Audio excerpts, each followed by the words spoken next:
Selamat sore. Ya. Om Swastiastu. Assalamualaikum warahmatullahi wabarakatuh. Ya, salam sejahtera. Selamat datang di Pura Negara Gambur Anglayang. Itu yang dikenal. Tetapi sebenarnya dia punya nama lain. Pura ini bernama Pura Gara. Gara itu artinya perempuan. Nah, di situ karena kalau pura itu kan dibagi lazimnya tiga zone, 3 mandala, 3 ruang. Itu yang paling di luar, ya. Itu ya mandala luar kita sebut Jabe kan. Nah ini mandala tengah, kemudian yang di dalam itu mandala utama. Jadi itu main zone utama, ini tengah, itu luar yang ada balik. Nah, kenapa disebut Pura Gara? Ya karena ada di mandala utama sosok perempuan yang dimuliakan dan diistanakan.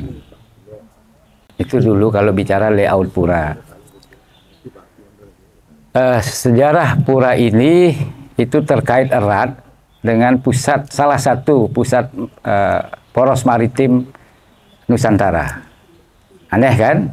Kok di pura bisa bicara poros maritim?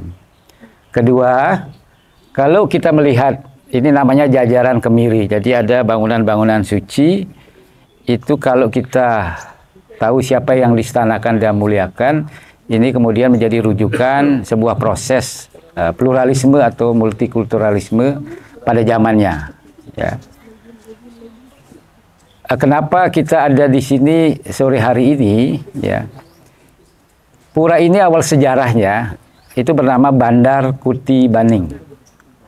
Ya, bandar itu pelabuhan, ya. Kuti atau kuta atau kota atau pura itu artinya benteng. Baning itu batu merah itu namanya baning. Itu adalah bahan benteng atau tembok yang paling bagus kalau lokasinya ada di pinggir pantai. Jadi itu baning, itu adalah karang merah yang ada di darat. Jadi di sekitar desa sini itu banyak sekali, ya.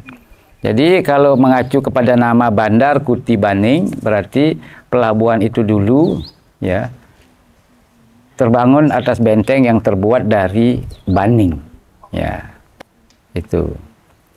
Nah sejarahnya kalau saya singkat saja, bicara Nusantara itu bicara Bali, mau tidak mau, ya, bicara Bali. Kenapa saya bicara Bali sebagai pusat Nusantara? Karena dalam literasi temuan sejarah saya itu, yang disebut Nusantara itu sebenarnya 11 federasi kerajaan kelautan. Ya. Yang tersebar itu dari Peleng, ya, kita masuk ke daerah Sulawesi, Peleng, Ternate, Bone, kemudian Sunda, Jawa itu sendiri, Madura, Bali, Lombok itu namanya Gerung. Dalam prasasti Sumbawa besar itu namanya Sual, kemudian ada Baka Kera, Bajo, dan satu lagi lama saya lupa ya. Tapi Nusantara atau yang kita temukan dalam prasasti itu kerajaan itu namanya Narasinganegara. Ya, Narasinganegara. Nah, tempat ini dulu adalah merupakan pelabuhan kenegaraan. Jadi kalau Indonesia punya Halim Perdana Kusuma sebagai bandara negara, nah pada masanya tempat ini juga merupakan pelabuhan kenegaraan khusus bagi tamu-tamu negara yang memang memiliki hubungan bilateral. Salah satunya dari 11 kerajaan itu. Dan kemudian kalau kita melihat nanti jajaran kemiri atau bangunan suci yang ada di sini, saya ceritakan nanti. Ya. Jadi 1269 diperkirakan ambrol lah pelabuhan ini. Jadi sebenarnya dari sini kira-kira mungkin sekitar 1 kilometer itu masih berupa daratan. Ya. Jadi ada sebuah istilahnya laguna, ya. Laguna itu adalah danau yang bermuara di laut, ya. Jadi ujungnya itu sekarang hari ini kita kenal permandian air Sani. Air Sani timur laut di situ. Jadi membentang, ya, kurang lebih sekitar 2 km. Ini adalah pintu masuk. pintu masuk. Pelabuhan ini kemudian begitu dia masuk Tarumanegara, ada dua tempat yang mereka pergi. Satu kalau ke kiri, itu di sini ada pura juga namanya Pura Penyusuhan. Itu dulu adalah pusat pemerintahan Narasinganegara, atau kalau kita mundur ke belakang di abad ke-10, 914 itu pusat kerajaan Singamandawa. Itu sejarah itu kan. Nanti kalau dia belok kanan, di situ ada pura juga namanya Dalempuri. Itu istana raja dan ratu. Ya. Jadi sebenarnya sudah begitu tertata bagaimana mereka membangun satu satu kompleks ya. Jadi ada 3 pura. Pura itulah kemudian jejak masa lalu abad ke-13, 1269 ini ambrol ya, karena kalau ada yang tahu sejarah Gunung Samalas di Lombok 1259 itu meletus. Yang menjadi Gunung Rinjani hari ini itu namanya Samalas dulu. Itu gila letusannya ya. Itu juga salah satu penyebab ambrolnya laguna itu, dan kemudian tenggelamlah pelabuhan ini. Ya. Nah, pura ini adalah jejak daripada tinggalan pelabuhan itu sendiri. Karena pura kalau di Bali itu banyak, ya. Satu pura hari ini seperti ini venue kenegaraan. Ya, ada pura yang satu lagi yang disebut Pura Penyusuhan, itu istana, pusat pemerintahan. Jadi venue kenegaraan. Nah, kemudian istana beliau raja dan ratu sekarang juga menjadi pura. Jadi sebenarnya pura itu memiliki banyak asal sejarahnya ya. Selain memang tentu banyak pura-pura yang lain pula ya. Tapi khusus untuk bicara Pura Gara ini, saya lebih baik berbicara bangunan suci. Ya. Di ujung sebelah sana ada yang bisa baca pura apa ya? Pelinggih. Sebentar. Di ujung Ratu Agung Sundawan. Ya, jadi kalau kita lihat gambar, itu gambar yang sudah istilahnya dicat ulang ya. Jadi itu kalau melihat tipikal gambar yang di situ itu sebenarnya pakaian dengan aksesori masyarakat Sunda pada zamannya ya. Kalau di Bali kita bisa lihat tinggalannya. Kalau di Bali hari ini ada tarian Janger, itu Sunda. Ya, orang pakai gelang kana.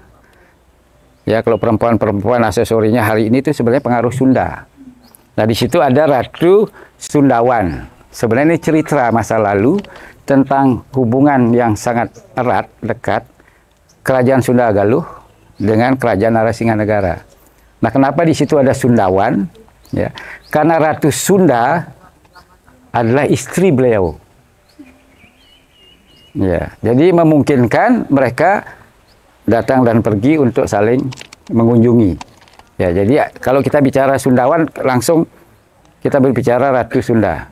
Karena apa? Karena sejarah Sunda itu sendiri sebenarnya ada seorang ratu.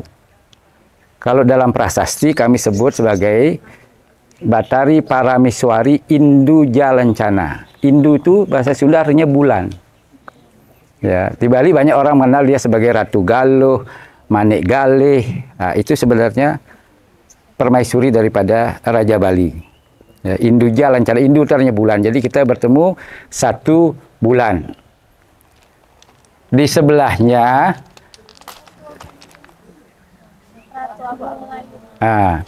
Ratu Agung Malayu. Ini erat kaitannya dengan Kerajaan Dharmasraya. Ya, yang hari ini mungkin lokasinya, situsnya di tepian Sungai Bahari di Dharmasraya ya. Jadi beliau, kalau orang Bali mengenalnya sebagai Aditya Warman, adalah salah seorang utusan yang datang ke Bali. Ya. Jadi Padang itu sekarang hari ini. Ya. Jadi itu cara masyarakat Bali merekam dan mendokumentasikan peristiwa masa lalunya. Ya. Kemudian yang sebelah itu ini apa nih? Ratu Agung Syah Bandar. Ini kalau tidak salah serapan bahasa Persia. Syah itu artinya besar, ya kan? Bandar itu pedagang. Jadi pedagang-pedagang besar yang menjalin hubungan dagang dan bilateral dengan kerajaan Narasinganegara itu boleh masuk ke sini. Nah, kalau kita bicara pedagang besar, kita akan berbicara Persia. Ya, pada zamannya ya. Kemudian kita bicara Daivet, hari ini menjadi Vietnam. Ya. Kemudian kita bicara Chinese trader, pedagang-pedagang besar dari Cina. Jadi banyak sekali pedagang-pedagang yang sudah melakukan hubungan dagang sejak pertama Masehi sampai abad ke-13. Jadi ya begitu cara masyarakat Bali merekam. Jadi memorinya, dan dibangunlah tempat pemujaan seperti ini. Kemudian ini Ratu Ayu atau Ratu Gede Pase. Hari ini dia menjadi salah satu kelompok masyarakat di Bali. Tetapi kalau mengacu ke pura ini, Pase itu pemimpin, yang dimaksud adalah 10 pemimpin kerajaan federasi. Yang tadi saya sebut Peleng, Ternate, Bone, Sunda, Madura, Bali, Lombok, Sual, dan 3 lain di daerah NTT. Ya, itu Pase. Tetapi hari ini mungkin masyarakat berpikir ya ini adalah kelompok yang ada di Bali. Kemudian yang ini ide Betari Sri Dwijendra. Dwijendra itu dari kata Dwija Indra. Dwija itu mereka yang sudah melakukan satu proses tidak lagi terikat dengan dunia, dan hari ini biasanya menjadi pendeta. Indra itu raja. Jadi ini sosok yang dipuja, seorang ratu atau raja yang sudah kemudian memutuskan diri tidak lagi ya betul. Nah, kemudian ini yang menarik, ini selalu dianggap sebagai tempat pemujaan masyarakat yang berkiblat ke Mekah. Selalu. Ya, tetapi saya ingin luruskan. Kalau Mekah kiblat adalah Makkah. Ya, Makkah. Ini Mekah. Nah, kami orang-orang Buleleng, ya khususnya daerah Buleleng Timur, menyebut Mekah itu sebenarnya bukan kiblat. Mekah itu jauh artinya. Ya, jadi kalau kita berbicara kan dengan ketemu orang atau kita tanya seseorang tentang tamu yang datang, dia dari mana gitu kan. Kita selalu bilang Joh Makai, Joh itu jauh gitu. Jadi dia orang yang datang dari tempat yang sangat jauh. Ya. Jadi kalau dilihat ini miring ke tengah. Ya. Ini lihat yang satu tegak lurus ke tengah. Ini selalu saya tanya, kenapa kok miring yang satu lurus, ya? Ya memang seperti ini. Ya. Ini sebenarnya tidak bisa lepas dari bangunan yang ada di Candi Sukuh, Punden Berundak. Ya, Punden Berundak ini mereka yang datang dari Kekaisaran Maya, Inka, dan Aztec. Ya. Karena di 13 sama seperti di Nusantara, peradaban sedang dibangun juga di situ, dan kemudian banyak sekali punden-punden berundak yang dibangun. Jadi ini sebenarnya mereka yang datang dari Kekaisaran Maya, Inka, dan Aztec.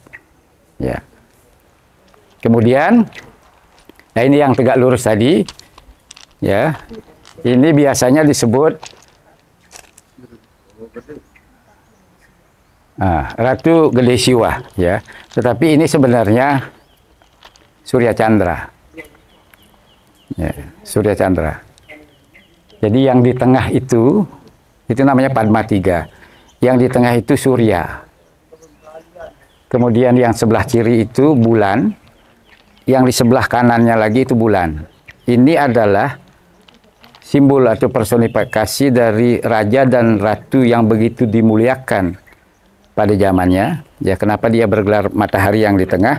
Karena dia adalah Raja Doho yang pindah ke Bali sekitar 1250. Dalam prasasti kami menemukan nama beliau adalah Sri Maharaja Jayapangus Arkaja Cihna. Arka itu artinya matahari. Kemudian yang Galuh tadi istrinya, karena ada kata Paramiswari, jadi Batari Paramiswari Indu Jalancana. Indu itu bulan. Kemudian yang satu lagi, ini agak panjang sejarahnya karena beliau adalah ratu terakhir ke-9 dinasti Li dari kerajaan Daivet, hari ini bernama Vietnam. ya, yang bernama Li Qihuang. Tetapi masyarakat di daerah pegunungan ada cerita rakyat yang menyebutkan dia adalah seorang anak saudagar yang bernama Li Kangqingli. Nah, hasil penelusuran literasi kita di Vietnam, beliau adalah Ratu Li Qihuang. Huang itu dibaca Hang. Dan kena naturalisasi Li family menjadi dari depan menjadi di belakang. Jadi Kangqingli. Bukan putri saudagar, tetapi dia adalah seorang ratu. Karena kalau dia putri saudagar, dia tidak mungkin diistanakan di dalam. Yang diistanakan di dalam itu pasti ratu atau raja. Jadi ini konsep Surya Chandra. Jadi satu matahari diapit 2 bulan. Dan dalam sejarah Bali, mitos Bali ada. Cerita Bali itu punya 2 bulan. Yang satu di Pejeng, ya, ada di daerah di daerah Gianyar, ya. Nah, kemudian yang satu itu Padmasana. Itu apa? Jadi orang Bali itu paham betul, ya. Kita yang beragam ini, ya, kita yang beragam ini itu berasal dari satu yang esa. Setuju? Setuju, ya. Jadi kita yang beragam ini sebenarnya berasal dari satu sumber yang esa, yang satu itu. Maka dalam Pancasila nomor 1 pasti disebutkan ketuhanan yang Maha Esa. Orang Bali sudah mengadopsi itu. Dia sadar betul bahwa yang beragam itu pasti bersumber dari yang satu. Itu. Jadi dia memuja yang satu. Nah, yang di tengah, ya, yang di dalam itu di Mandala Utama. Itu kenapa pura ini disebut pura gara, pura perempuan. Karena yang di dalam itu harus ratu atau raja. Nama tempat pemujaannya itu disebut sebagai Ratu Ayu Mutering Jagat. The Queen who Sealed the World. Seorang ratu cantik yang mengarungi dunia. Jadi kalau kita bicara 13, tak mungkin dia naik pesawat, ya kan? Berarti dia naik kapal. Anda boleh lihat di situ ada gambar kapal tuh. Ya. Jadi begitu cara orang Bali merekam sejarahnya. Bangunan boleh berubah, ya. Bayangkan ini adalah 850 tahun yang lalu. Belum lama sebenarnya. Tetapi kita lupa sejarah itu oleh banyak hal. Salah satunya bencana alam itu susah sekali untuk direcording. Tetapi syukurnya leluhur kami meninggalkan jejak dalam bentuk pura, dan bangunan suci ini nama yang dipuja dan diistanakan itu tidak pernah berubah. Disitulah kemudian saya dengan teman-teman melakukan literasi sejak tahun 1995. Ya. 2016 saya terbitkan buku pertama, namanya Jejak Manusia dan Negara Singa. Kemudian saya terbitkan dalam versi Inggris, itu The Sacred Trails of Singa Wangsa. Dan kemudian saya terbitkan lagi satu buku, dan ini adalah buku keempat saya terbitkan, saya lupa bawa. Ya. Namanya Bandar Kuti Baning. Itu yang di utama Mandala, jadi zona yang paling utama. Jadi itu Ratu Ayu Mutering Jagat. Siapa perempuan cantik atau ratu cantik yang mengarungi samudera datang ke sini? Jadi hasil penelusuran saya 30 tahun loh melakukan literasi. Sampai menemukan cerita tentang banyak pura yang awal sejarahnya adalah venue kenegaraan sejak awal abad 10 sampai 13. Ya. Jadi kalau tidak salah 1250 abad ke-16 itu kalau kita lihat peta dunia, ya, khususnya China hari ini, ya, dulu 1227 itu di sebagian besar wilayah Cina itu dikuasai oleh dinasti Yuan yang kita hari ini kenal sebagai Mongol, ya kan? Nah, kemudian di situ ada di sebelah utara itu ada Dai Viet, hari ini menjadi Vietnam. 1471 Vietnam yang di utara, Dai Viet itu menyerang Champa. Coba nanti cek itunya petanya, maka keseluruhan itu menjadi utara dan selatan itu menjadi Vietnam hari ini. Kalau di Cina hari ini itu yang yang ada itu adalah kekaisaran dinasti Song. Jadi ada Song, hari ini menjadi Cina, ada Yuan, hari ini menjadi Mongol, ada Dai Viet dan Champa, hari ini menjadi Vietnam, ada Khmer kemudian menjadi Kamboja, kemudian ada Sadili, hari ini menjadi Laos. Itu 1227 kalau kita baca. Ya. Jadi bisa dibayangkan, kalau kita bicara dinasti Song, itu tidak lepas daripada keberadaan satu komunitas masyarakat di daerah Kintamani bawah, di Danau Batur, itu ada desa namanya desa Songan. Jadi Bali sejak awal pertama Masehi sampai 13 itu sudah menjadi hub, tempat bertemunya pedagang, ya kan, khususnya kan. Kemudian ada dialog kebudayaan, ada dialog peradaban. Maka ini dengan bangunan yang ada sebenarnya sebuah jejak tentang bagaimana sebuah proses multikulturalisme atau pluralisme sudah terjadi pada zamannya. Jadi di sini sebenarnya kalau dilihat perbangunan tempat suci tidak ada agama. Karena mereka adalah wakil-wakil dari kekaisaran, wakil-wakil dari pedagang yang melakukan hubungan dagang dan bilateral dengan pemerintah Narasinganegara atau hari ini lebih dikenal sebagai Nusantara. Ya. Jadi Ratu Lici Huang, ya, Ratu Ayu Mutreng Jagat. Kalau di Bali banyak nama beliau, Ratu Ayu Mutreng Jagat, Ratu Ayu Manik Mas Maketel. Jadi beliau diberi banyak nama, ya, dan disetanakan di banyak pura. Karena apa?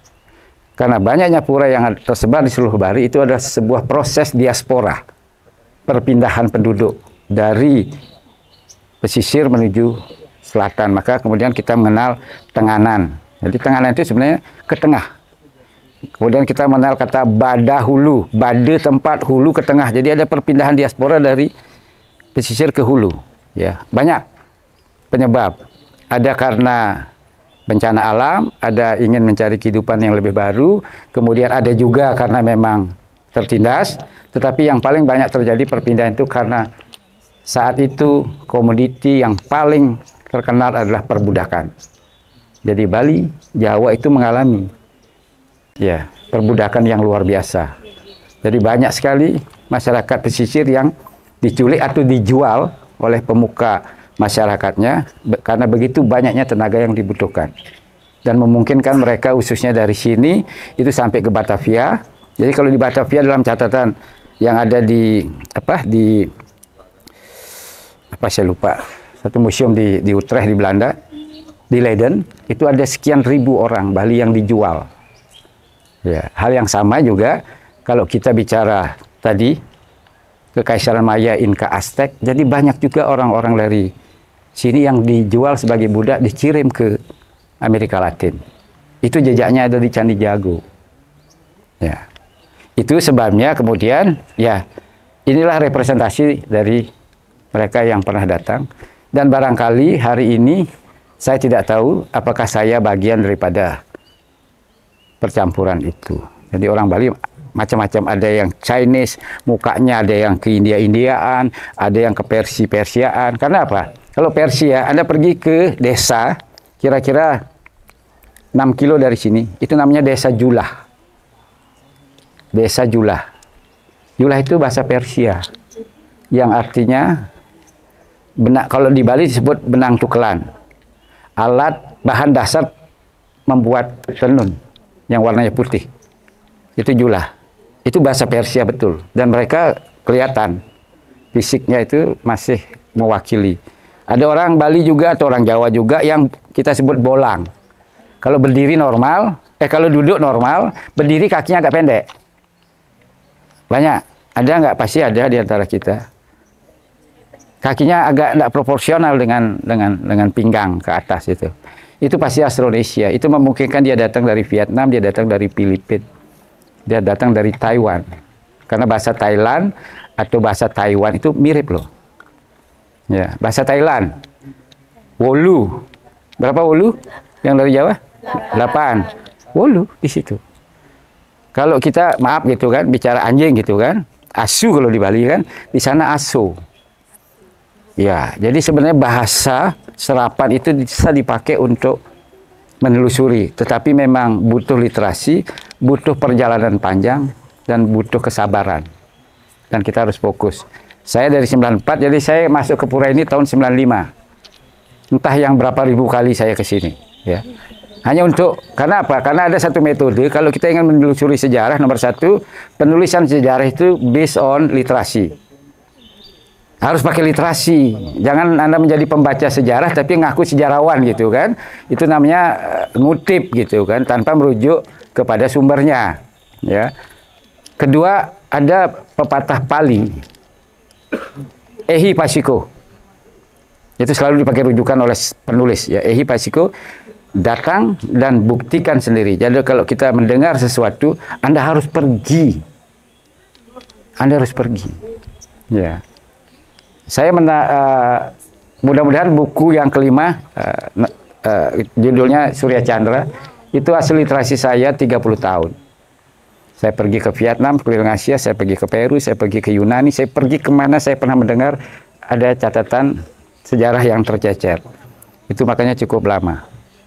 Dan saya pertanggungjawabkan dalam sebuah buku.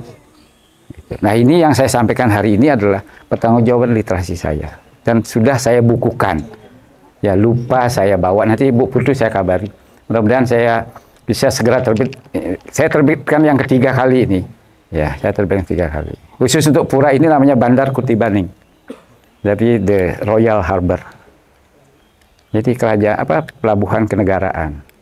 Jadi seperti itu sebenarnya proses literasi, dan ya faktanya hari ini memang Bali menjadi hub. Ya. Bali menjadi hub. Jadi beliau, saya kembali ke Mandala Utama, terjadi apa istilahnya, satu peperangan yang luar biasa. Anda bisa cari juga sebenarnya di Google itu. Bagaimana pertempuran antara dinasti Li dan dinasti Song, Khmer dan Champa. Itu pertempuran luar biasa. Ya, sehingga ratu yang ke-9 itu memutuskan untuk melarikan diri. Ya, jadi itu yang disebut the queen who sailed the world. Jadi dia melarikan diri dengan seluruh perangkat kerajaannya. Salah satu yang dituju adalah Bandar Kutibaning. Jadi ada cerita nanti, cerita rakyat bagaimana seorang putri saudagar menikah dengan seorang raja bernama Jayapangus dan sebagainya. Yaitu beliau. Ya.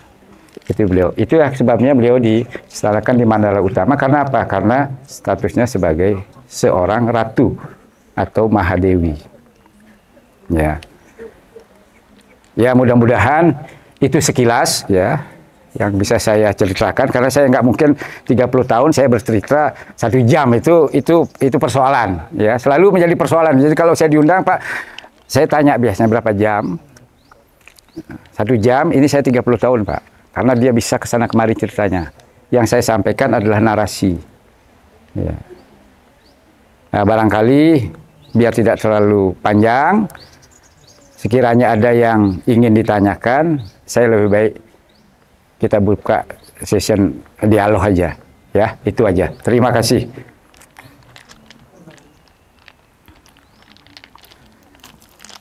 Kalau ada yang mau bertanya silahkan, sekiranya.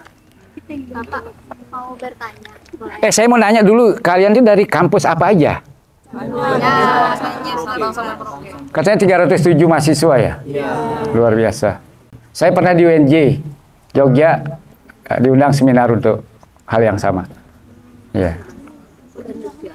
Jogja ya? UNJ. Ya. Luar biasa. Banyak dan ramai sekali ya yang hadir. Perkenalkan, nama saya Devi Arina Setiawan dari Universitas Swadaya Gunung Jati, Cirebon, Jawa Barat. Izin bertanya, Pak, dari hal-hal yang telah Bapak jelaskan untuk Palingihan tersebut, ratu-ratu tersebut, apakah ada cerita khusus sampai dibuatkan Palingihan khusus itu, Pak? Karena kan hanya apakah ada cerita yang bisa menjadi inspirasi kita gitu, bisa sampai dibuatkan Palingihan, apalagi yang bisa menjadi ratu Bali. Luar biasa, jauh dari Cirebon ini ya. Saya sering dulu ke Cirebon ya. Sejarah itu oleh banyak hal ya, integrasi, disintegrasi, bencana alam, pendudukan, khususnya bencana alam, itu dia bisa hilang ya. Tetapi biasanya sejarah itu yang akan kembali menampakkan dirinya dengan fakta-fakta baru. Ya, dengan fakta-fakta baru. Nah, cara orang Bali sendiri secara kolektif, ingatan kolektif mereka ya terekam. Ya, terekam dan kemudian hampir di seluruh Bali kalau ada pura, tentu saja puranya tidak satu pura dengan yang lain belum tentu sama fungsi. Ya. Ya, jadi pura ini dibangun saya pikir ada gunanya hari ini. Ya, saya pikir hari ini dia jadi berguna. Kenapa dia jadi berguna? Karena saya punya tema besar tentang returning to the future. Jadi orang selalu bicara, kenapa kok kembali ke masa depan? Aneh kan? Returning to the future. Jadi kembali ke masa depan. Karena masa depan kita sebentar lagi akan kembali ke masa lalu. Life is cycle. Ya, jadi kita tidak pernah sadar, sebenarnya perjalanan kita sedang menuju ke masa lalu. Nah, masa lalu buat saya sejarah itu mestinya tidak dipahami sampai hari ini, maaf gitu ya. Hanya sebagai sebuah peristiwa peperangan. Bukankah begitu? Ada nggak sejarah kita yang holistik bicara tentang proses terbentuknya sebuah sivilisasi atau peradaban? Enggak. Sejarah kita dari awal itu 65 yang paling dekat G30S. Habis itu sejarah Jawa, perang antara Majapahit menyerang ini sampai pernah kita disajikan sejarah proses? Kan tidak pernah ada. Ya. Sejarah itu adalah sebuah perjalanan dharma wisata. Ya, yang memungkinkan hari ini kita bisa duduk di sini ya, dari beragam etnis, beragam keyakinan. Ya, kenapa? Karena kesadaran masa lalu kita seperti itu. Ya. Mereka saling mengisi. Mereka saling mengisi, bukan saling menundukkan. Ini peristiwa 13. Hari ini sejarah kita adalah sejarah penundukan. Apapun bentuknya. Ya. Dulu 13, kita bercermin di 13 ada sebuah sejarah proses. Bagaimana hari ini sebenarnya kita yakini dan kita bangga menjadi bagian yang tidak bisa dipisahkan dari ya negara kesatuan Republik Indonesia. Ini lama-lama saya jadi anggota DPR ya. Ya. Jadi ini tempat atau ruang untuk kita bercermin. Dan kita sudah buktikan hari ini dengan beragam. Kita bisa duduk di sini, ya. Ini nggak banyak loh ya. Maaf saudara-saudara Muslim ya, duduk di depan sebuah tempat pemujaan tanda kutip Hindu gitu kan, nggak banyak. Tapi memang kita tidak sedang berbicara itu. Kita sedang berbicara sebuah proses bagaimana peradaban itu dibangun dan kita menikmati hari ini. Maka saya sampaikan tadi di akhir, orang Bali menyadari betul keragaman itu bersumber dari satu. Kan sebenarnya itu yang mesti kita pegang. Ya, yang satu atau yang esa itu. Pancasila kita menyebutkan di awal itu ketuhanan yang Maha Esa. Sebenarnya yang beragam ini sumbernya satu, tidak banyak. Entah apa namanya. Ya. Jadi kata dalam, tadi dalam ya, dalam itu raja, pasti. Kalau di Bali, tidak ada yang lain. Dalam bisa raja, bisa ratu. Karena apa? Karena siapapun yang diistanakan dan dimuliakan di sebuah pura, pasti mereka yang begitu dikenal oleh rakyatnya, oleh masyarakatnya, karena dia memberikan kontribusi untuk peradabannya. Kalau itu tidak dikenal ya. Jadi salah satu pura selain kita memuja yang satu, orang Bali memuja siapapun yang memberikan kontribusi terhadap peradabannya. Ya, yang kita kenal leluhur, atau kita kenal kawitan. Saya duduk di sini, kalau saya tidak karena orang tua saya, tidak mungkin. Maka saya puja dia. Sesimpel itu sebenarnya. Ya. Karena kita bicara akar. Ya. Kita bicara akar. Mudah-mudahan dengan cerita singkat tadi, ayo kita bercermin bersama bahwa perbedaan itu sumbernya satu. Dan sejarah yang mestinya kita mulai pahami, prosesnya seperti ini pasti ada jejaknya. Ya, kita kan ya instan menerima begitu saja, memang zamannya zaman instan kan. Kita tinggal beli mie, tinggal beli apa istilahnya fast food, tinggal beli apa sudah tidak tahu proses. Ya. Buat mie bisa gitu, bagaimana membuat mie kita nggak bisa kan? Kan itu di situ kita. Buat mie gampang, beli mie goreng ya buat aja, rebus gitu kan, kasih air panas. Tapi membuat mie kita tidak bisa. Nah, maksudnya kita bisa membuat mie, baru kita masak mie kan, kita rasakan mie seperti apa. Ya. Itu kalau dari saya, harapan saya sih, kemudian adik-adik mahasiswa, mari kita kampanyekan ya bahwa ini tahun 2000 awal bom Bali meletus, bom Bali 2. Saya dengan Cak Nun di sini bicara tentang pluralisme. Saya dengan Cak Nun. Itu diliput oleh Stasiun Nasional TPI dan SCTP menghimbau di depan. Dia sebut ini adalah menurut Cak Nun ya. Nanti saya kirimkan filmnya. Ini masa depan Indonesia. Karena ini yang diharapkan oleh founder-father kita. Ya, ini masa depan. Itu Cak Nun. Itu dia sampaikan pesan dari pura ini selama bulan puasa sebelum buka. Itu ada dulu dia punya gerai namanya. Jadi Cak Nun duduk. Di situ dia duduk sama saya. Di situ duduk. Ya, ada Novia, kalau parking istri yang mendampingi dan kita on. Hanya untuk mengantisipasi jangan sampai ada SARA pasca meletusnya bom Bali. Ya. Jadi banyak sekali yang sudah mencoba mengkampanyekan dari sini untuk salah satu bisa menjadi jalan atau alternatif meredam apapun yang kita akan dan mudah-mudahan tidak hadapi terkait dengan perbedaan kita. Ya. Dan semoga bisa disampaikan.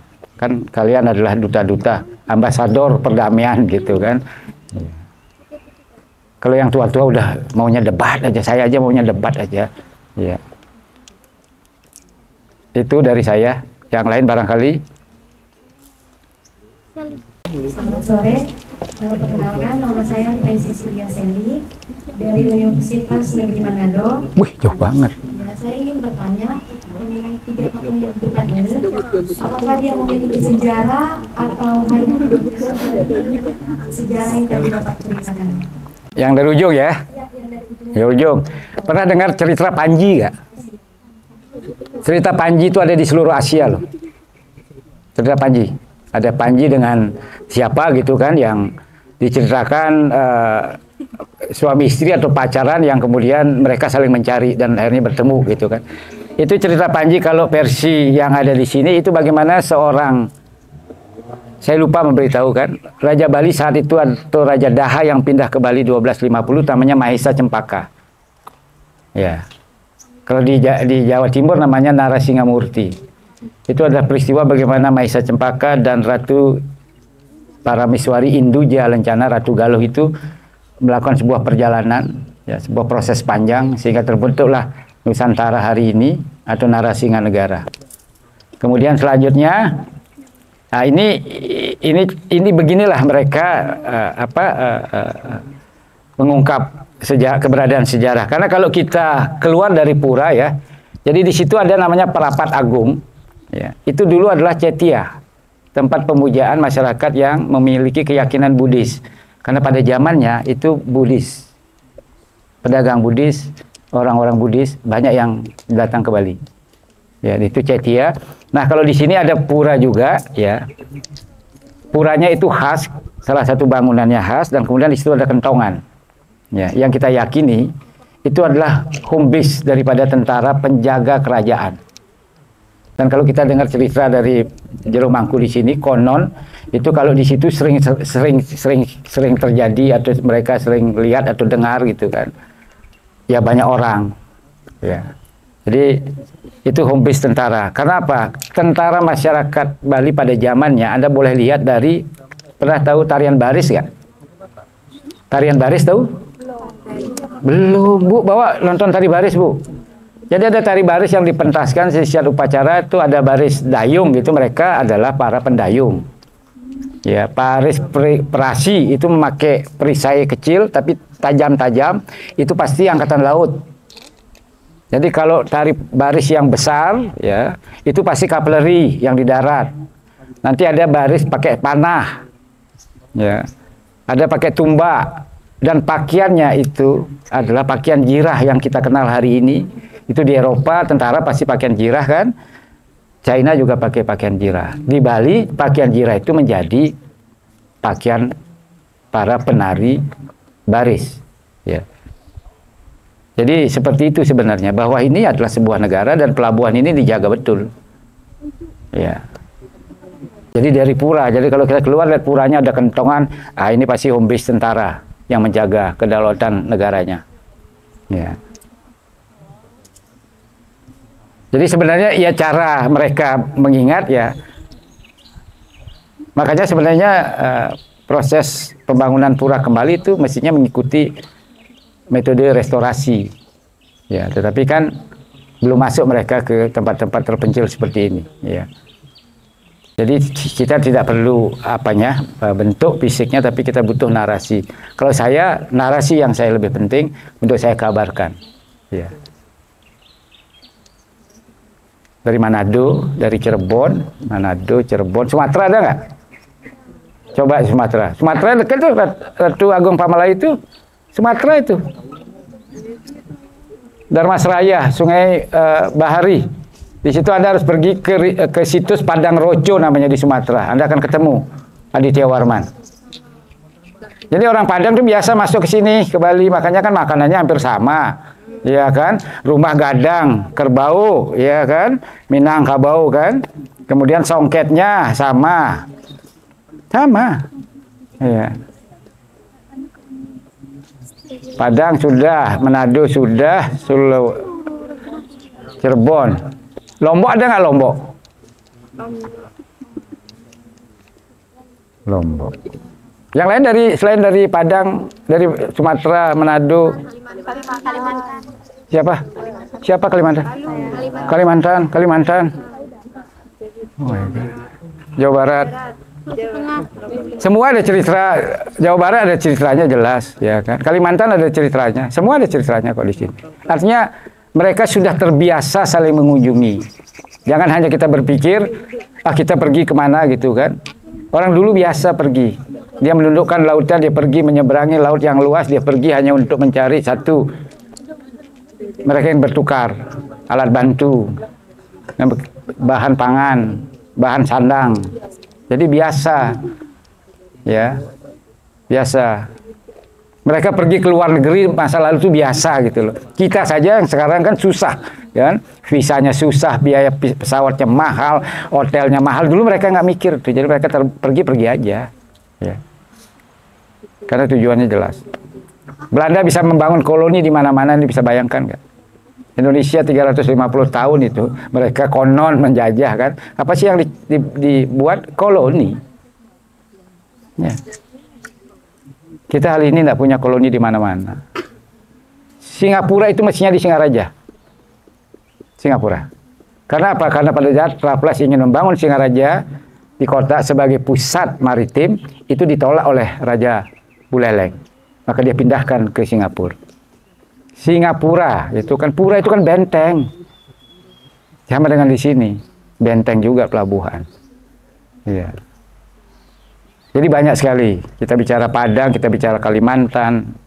Saya pernah kalau di Cirebon itu di Singodawu, ada juga jejak-jejaknya. Dan di sini semua terekam. Cuman persoalannya di sini terekam di pura. Ya, di sini terekam. Karena pura ceritanya, narasinya orang yang dipuja tidak pernah bisa hilang walaupun bencana alam sebesar apapun. Ya, selama masyarakatnya masih ada yang tersisa, dia pasti buat monumen.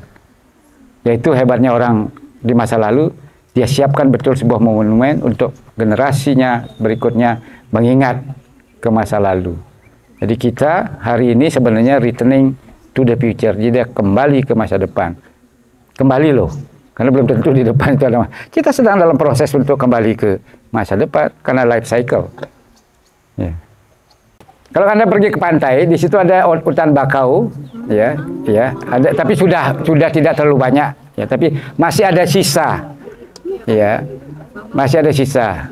Nanti kalau kita bicara sejarah masa lalu, pelabuhan atau pusat kenegaraan, pasti ada satu bakau, itu berarti dia dulu rawa yang memungkinkan dulu, ya disitulah perdagangan. Kedua ada pohon, saya nggak tahu namanya di tempat lain.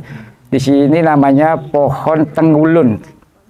Tenggulun itu pohon besar yang hidup di pantai. Itu biasanya berduri. Itu adalah benteng alam yang dibangun untuk menangkal serangan. Jadi pohon dipakai. Ya, tenggulun namanya. Ya. Kerajaan-kerajaan zaman dulu selain punya benteng itu pasti ada pohon besar yang berduri itu yang mengitari. Ya. Kalimantan pasti iya. Ya, karena binatang begitu buas ada. Kalau kita dengar anaconda, ya di film anaconda kan, Anda bisa bayangkan itu kan. Jadi kerajaan itu dibentengi oleh pohon. Yang pohon yang dimaksud adalah yang hidup di rawa itu tenggulun. Jadi banyak sekali. Kalau tidak ada lagi, Bu Putu, semoga apa yang bisa saya sampaikan bermanfaat dan berharap sebenarnya adik-adik mahasiswa ini bisa menjadi ambasador. Ya. Berhenti bertikai karena beragam, karena semua bersumber dari yang satu dan itu kita sepakat menyebut yang satu itu macam-macam. Jadi tetap satu kan, Esa. Demikian. Om Santi Santi Santi. Assalamualaikum warahmatullahi wabarakatuh. Salam sejahtera. Ada yang bersalam sejahtera di sini? Ada ya? Ya, semoga kembali dengan selamat ke tujuannya masing-masing. Terima kasih.